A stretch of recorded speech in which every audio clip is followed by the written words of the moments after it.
Welcome back to our series on Pope Leo XIV's Magnifica Humanitas. Having explored how artificial intelligence is reshaping our daily lives, we must now turn our attention to a far more tragic and pressing issue, the transformation of modern warfare. In this fifth chapter, the Holy Father outlines a stark choice using biblical imagery. We are faced with the prideful temptation to construct a modern Tower of Babel, relying entirely on technological supremacy. The alternative is the slow, patient labor required to rebuild Jerusalem piece by piece, safeguarding humanity and the common good. The digital revolution is rapidly altering the nature of conflict. Artificial intelligence accelerates these shifts, erasing the boundaries that once separated defense from aggression. Technologies designed for protection can be quickly repurposed for offense, lowering the threshold for the use of force and shielding decision-makers from responsibility. This technological reality imposes a tight interdependence on the global stage. It forces us to choose. We can either surrender to an impersonal culture of power, where enemies are reduced to statistics, or we can undertake the demanding, deliberate project of forging what the Pope calls a civilization of love. To understand our current crisis, we have to look back at the consensus that emerged after the Second World War. When Pope Paul VI stood before the United Nations in 1965 and pleaded "Never Again War," he echoed its original intent. For decades, there was a shared conviction that military force should be strictly limited and used only as an absolute last resort. Today, we are watching that consensus erode. Public discourse is increasingly shaped by algorithms that reward confrontation and prioritize polarizing narratives. At the same time, we are losing our first-hand historical memory of the 20th century's atrocities. Without that living memory, political decisions are driven by pure power dynamics rather than an awareness of long-term consequences. Faced with this shift, the Pope delivers a definitive theological assessment. The traditional just war theory, so often manipulated to excuse violence, is now outdated.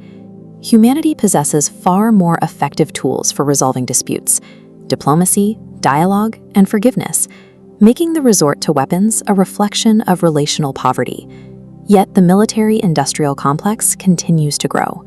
The close link between economic interests and military apparatus has created an armed nation paradigm. In this system, the armaments industry profits immensely from global tensions, turning endless, protracted conflict into an autonomous economic engine, rather than a search for definitive victory or lasting peace. This economic drive has sparked a revival in nuclear arsenals. We are seeing the development of miniaturized weapons designed for tactical use, making the deployment of nuclear force seem dangerously viable. And while treaties for the prohibition of nuclear weapons exist and hold strong civilian support, major powers refuse to embrace them, clinging to the flawed belief that nuclear deterrence is essential for security. By stripping away these ethical limits and historical memories, humanity has normalized armed conflict. Peace no longer appears as a responsibility to maintain, but merely a fragile interval between wars. This normalization of violence leads us to a dangerous philosophical fallacy, the idea of artificial moral agents. There is a growing illusion that machines can distinguish between right and wrong with greater consistency than human beings. The Pope forcefully rejects this.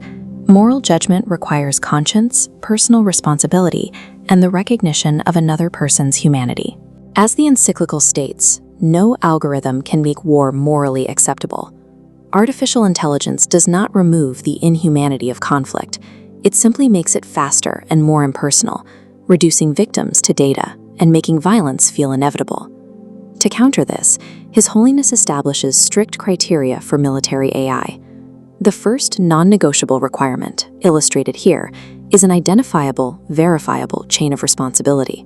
When AI generates a threat prediction, the decision to execute a lethal action must never be automated. Those who design, train, and deploy the technology must be held fully accountable. The second criterion demands a moral timeframe for judgment. AI speeds up processing, but efficiency should never dictate irreversible decisions of life and death. The third criterion requires the strict identification and protection of civilians. target selection must never ignore the impact on defenseless populations. Entrusting lethal decisions to opaque, automated systems represents a total abdication of human conscience and dignity.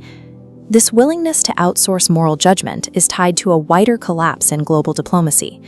The institutions built to safeguard our shared future have been weakened by a lack of shared will.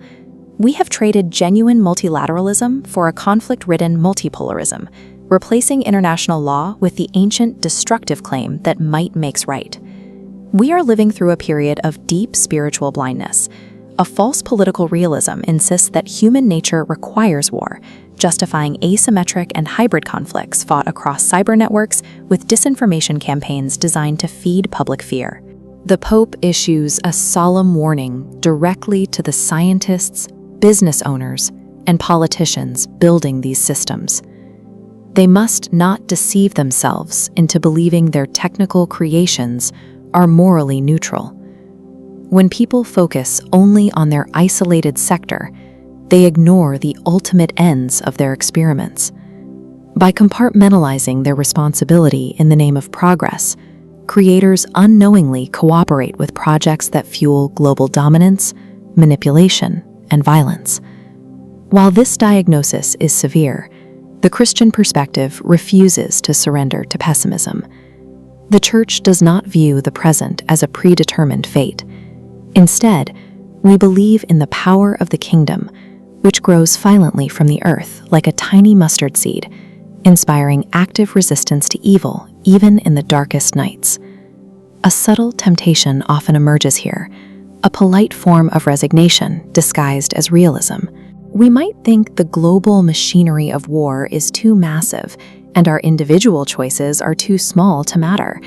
To answer this, the Pope quotes the Catholic author J.R.R. Tolkien, who wrote, "It is not our part to master all the tides of the world, but to do what is in us for the succor of those years wherein we are set, uprooting the evil in the fields that we know."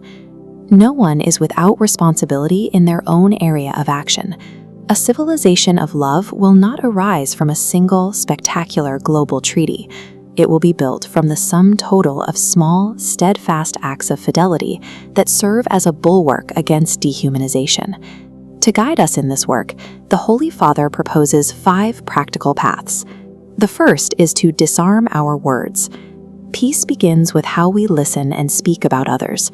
We have to actively reject the aggressive language and prejudices that feed the mentality of war. Second, we must build a peace born of true justice. The goal is not an absence of conflict at any cost, but active fairness. As St. Augustine observed centuries ago, everyone desires peace, but not everyone is willing to perform the works of justice required to achieve it.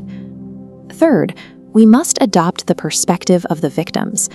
We cannot retreat into abstract analysis when faced with the suffering of civilians.